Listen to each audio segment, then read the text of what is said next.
తాజా లోకల్ వార్తలు వెంటనే మీ ఫోన్ లో తెలుసుకోవాలా? ఇప్పుడే ప్లే స్టోర్ లో ఐబీ స్మార్ట్ న్యూస్ అని సెర్చ్ చేసి యాప్ ను డౌన్లోడ్ చేసుకోండి. డిస్క్రిప్షన్ లో లింక్ ఉంది. Download now.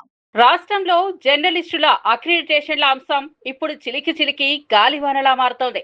ప్రభుత్వం తీసుకొచ్చిన జీవో నెంబర్ 252 జర్నలిస్టుల గొంతు నొక్కేలా ఉందంటూ రాష్ట్ర వ్యాప్తంగా నిరసనలు వెల్లువెత్తుతున్నాయి.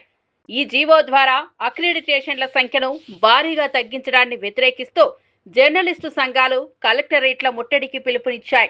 ఈ క్రమంలో శాంతియుతంగా వినతి పత్రం ఇచ్చేందుకు వెళ్లిన టీయూడబ్ల్యూజే, టీజేఎఫ్ నేతలను పోలీసులు అక్రమంగా అరెస్టు చేయడంపై తీవ్ర దుమారం రేగుతోంది. ఈ పరిణామాలపై ఐబీటీవీ చైర్మన్ ఇరగల భాస్కర్ రెడ్డి తీవ్రంగా స్పందించారు. కేబుల్ టీవీ జర్నలిస్టులకు ఇచ్చే అక్రిడిటేషన్లను పూర్తిగా రద్దు చేయడం, జిల్లాల్లో కోటాను సగానికి పైగా తగ్గించడం జర్నలిజంపై జరుగుతున్న దాడి అని ఆయన మండిపడ్డారు. డెస్క్ మరియు రిపోర్టర్లను వేరు చేస్తూ ప్రభుత్వం జర్నలిస్టుల మధ్య విభజన తెస్తోందని ఆయన ధ్వజమెత్తారు. తక్షణమే ఈ వివాదాస్పద జీవో 252ను ఉపసంహరించుకోవాలని, అరెస్టు చేసిన నేతలను విడుదల చేయాలని ఇరగల భాస్కర్ రెడ్డి డిమాండ్ చేశారు. పత్రికా స్వేచ్ఛను హరిస్తే జర్నలిస్టులందరం ఏకమై పోరాటం చేస్తామని ఆయన హెచ్చరించారు. ఇదే అంశంపై మరింత సమాచారం మా ప్రతినిధి రియాజ్ అందిస్తారు. జర్నలిజంలో రిపోర్టర్ల పాత్ర ఎంత ఉంటుందో డెస్క్ జర్నలిస్టుల పాత్ర అంతే ఉంటుందంటూ ఇప్పుడు desk journalist federation of Telangana వాళ్ళు నిరసన అయితే చేపట్టారు. అయితే ఈ నిరసన నేపథ్యంలో ముషీరాబాద్ పోలీసులు అయితే ఇప్పటికీ అరెస్ట్ చేసి ఇక్కడ ముషీరాబాద్ పోలీస్ స్టేషన్కి అయితే తీసుకురావడం జరిగింది. అయితే మనతో పాటు కొంతమంది జర్నలిస్ట్ సోదరులు ఉన్నారు. వాళ్ళని అడిగితే మరిన్ని విషయాలు తెలుసుకునే ప్రయత్నం అయితే చేద్దాం. జీవో నెంబర్ 252 సవరించాలంటూ డెస్క్ జర్నలిస్టులకి అక్రిడిటేషన్ ఇవ్వాలంటూ నిరసన చేపట్టారు.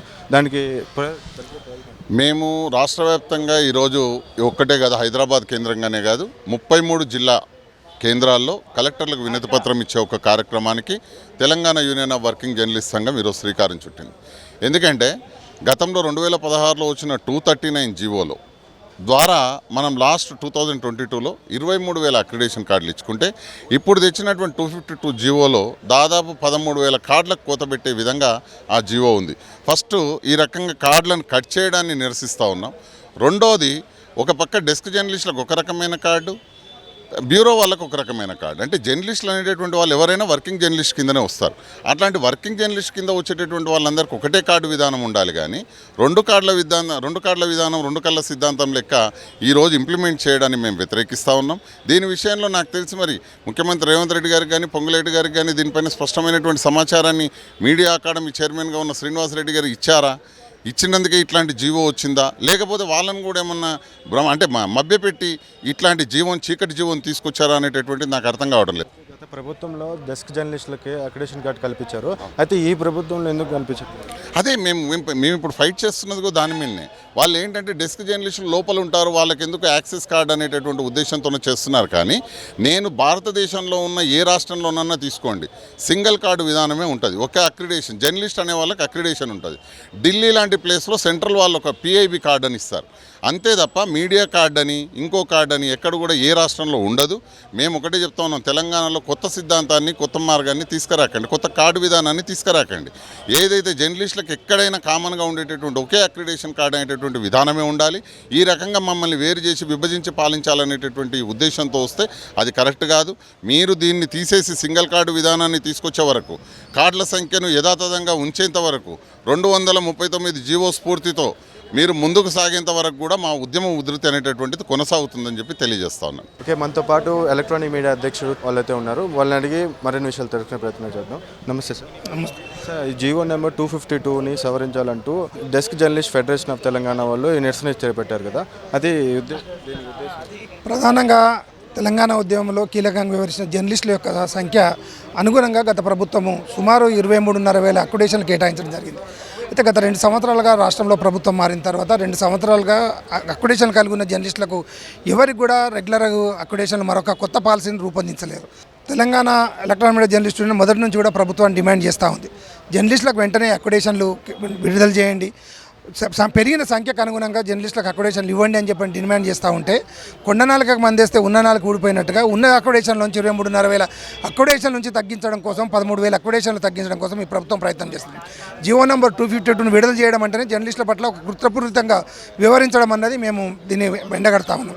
ప్రధానంగా వెంటనే పాత ఏదైతే అక్యుడేషన్ కలిగి ఉన్న సంఖ్య వాళ్ళందరూ కూడా తిరిగి అక్యుడేషన్ ఇవ్వాలని, అట్లాగే కొత్తగా పునరుద్ధరించిన జర్నలిస్టులకు సంబంధించి ఏదైతే ఈ 2 సంవత్సరాల కాలంలో వచ్చిన జర్నలిస్టులకు అనుగుణంగా మరికొన్ని అక్యుడేషన్లు పెంచాలని చెప్పి తెలంగాణ ఎలక్ట్రానిక్ జర్నలిస్ట్ యూనియన్ తరఫున మేము డిమాండ్ చేస్తూ ఉన్నాం.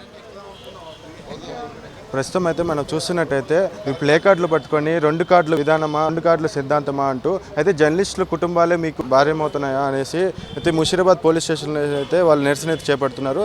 అయితే ఇది ఓవరాల్గా డెస్క్ జర్నలిస్టులకి అక్రిడేషన్ కల్పించాలంటూ జర్నలిస్టులు అయితే కోరుకుంటున్నాడు. కెమెరా పర్సన్ బాలరాజుతో రియాజ్, IBTV, హైదరాబాద్ నుంచి. కాంగ్రెస్ ప్రభుత్వం ఏర్పడి 2 సంవత్సరాలైంది. ఇప్పటికీ అక్రిడేషన్లు అనేటివి జర్నలిస్టులకు ఇవ్వలేకపోయినారు. మీడియా అకాడమీ చైర్మన్ వచ్చినారు. మీడియా అకాడమీ చైర్మన్ వచ్చిన తర్వాత కూడా 2 సంవత్సరాలుగా పెంచుకుంటూ వెళ్ళి 3 నెలలు అక్రిడేషన్ ఇప్పటిదాకా కొనసాగించినారు. చివరికి ఒక అక్రిడేషన్ పాలసీ రూపొందించమని అడిగినందుకు 252 జీవో అని ఒక కొత్త జీవో తెచ్చినారు. దానికి సాకుగా అంతకు ముందున్న 239 జీవో ఎవరో ఒకరు కోర్టులో ఛాలెంజ్ చేసినారని అవన్నీ అప్పుడే తేలిపోయినాయి. అంతకుముందు అన్ని యూనియన్లు కలిసిన అక్రిడేషన్ కమిటీకి కూడా ఈ విషయం తెలుసు. కానీ వాళ్ళ కొత్తగా ఏదో మునిగిపోయినట్టుగా ఇంకొక జీవో తెచ్చి ఆ జీవోలో ఇప్పటి వరకున్న అక్రిడేషన్ల విధానాన్ని సమూలంగా తగ్గించడం కోసం ఈ జీవో తెచ్చినారు. జాగ్రత్తగా దీన్ని పరిశీలించండి. జర్నలిస్టులకు హక్కుగా వచ్చిన అన్నిటినీ కాపాడండి. కొత్తవి కాదు మేము అడుగుతున్నది, ఒక హక్కుగా ఇంతకుముందు వచ్చిన హక్కుగా అడుగుతున్నాము. 33 జిల్లాల్లో జరిగిన రిపోర్ట్లు తెప్పించుకోండి. ఎవరిది జర్నలిస్టు యూనియనో, ఎవరు తెలంగాణ కోసం ఉన్నారో, ఎవరు జర్నలిస్టుల ప్రయోజనాల కోసం ఉన్నారో ముఖ్యమంత్రి రేవంత్ రెడ్డి గారు, సమాచార శాఖ మంత్రి పొంగులేటి శ్రీనివాసరెడ్డి గారు ఆలోచించండి, నిర్ణయం తీసుకోండి. ఈ నిర్ణయం తీసుకోకపోతే మాత్రం ఒక హెచ్చరిక చేస్తున్నాం, ఈ ఉద్యమం ఆగదు. మా అక్రిడేషన్లు, మా హక్కుభుక్తం మేము తెలంగాణ ఉద్యమంలో సాధించుకున్న హక్కు కాబట్టి దానికోసం ఎంతకైనా పోరాడతామని మరొక్కసారి చెప్తూ